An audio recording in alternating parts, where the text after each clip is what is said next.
All right, we're reading mortgage guidelines, still monthly debt obligations, and we are now down to non-applicant accounts. Non-applicant accounts. Wait a minute.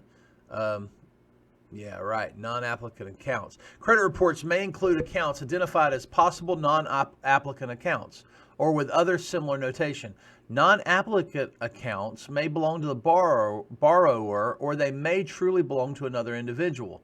Typical causes of non-applicant accounts include applicants who are juniors or seniors, individuals who move frequently, unrelated individuals who have identical names, and debts the borrower applied for under a different social security number or under a different address. These may be indicative of potential fraud. If the debts do not belong to the borrower, the lender may provide supporting documentation to validate this and may exclude the non-applicant debts for the borrower's DTI ratio. If the debts do not belong to the borrower, they must be included as part of the borrower. If they do belong to the borrower, they must be included as part of the borrower's recurring monthly debt obligations. Deferred installment debt. Deferred installment debts must be included as part of the borrower's recurring monthly debt obligations.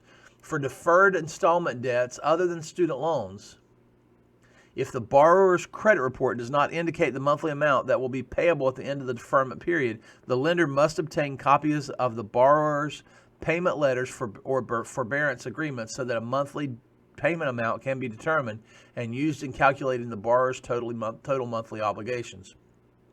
For information about deferred student loans, see student loans below. Okay, so deferred installment debt, here we're talking about things other than student loans.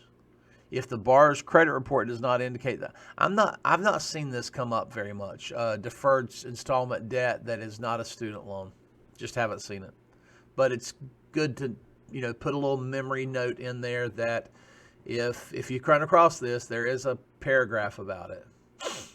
And you're going to have to find out the monthly payment at the end of the deferment period.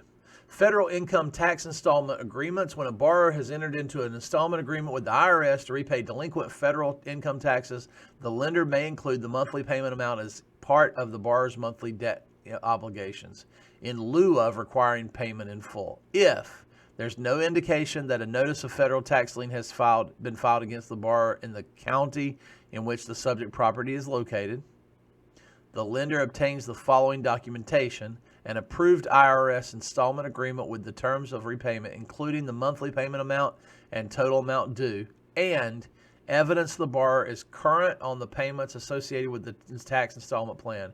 Acceptable evidence includes the most recent payment reminder from the IRS reflecting the last payment amount and the date and the next payment amount owed and due date. At least one payment must have been made prior to closing. I'm surprised by that. I thought 3 payments were required to be made before closing. So that's new information to me. Acceptable evidence includes most recent, so 1 payment. Very good. As a reminder, lenders remain responsible under the life of loan representations and warranties for clear title and first lien enforceability in accordance with life of loan representations and warranties. The payments on a federal income tax installment agreement can be excluded from the borrower's DTI ratio if the agreement meets the terms in debts paid by others or installment debt described above. If any of the above conditions are not met, the borrower must pay off the outstanding balance under the installment agreement with the IRS in accordance with debts paid off at or prior to closing. Okay, in other words, if you can't meet these guidelines, you got to pay it off before closing. All right, again, as always, I'm Josh with Churchill Mortgage. I would love if you're looking for a great place to work and you'd like to talk to me, reach out. I'd love to share with you my system and how my system has kind of, and I'll be honest with you, my system's stolen from a lot of other people's systems, and I just put together something that works well for me, and that's what's made me successful, and I'd love to help you become successful. If you'd like to come and work with me and you're in North Carolina, reach out to me.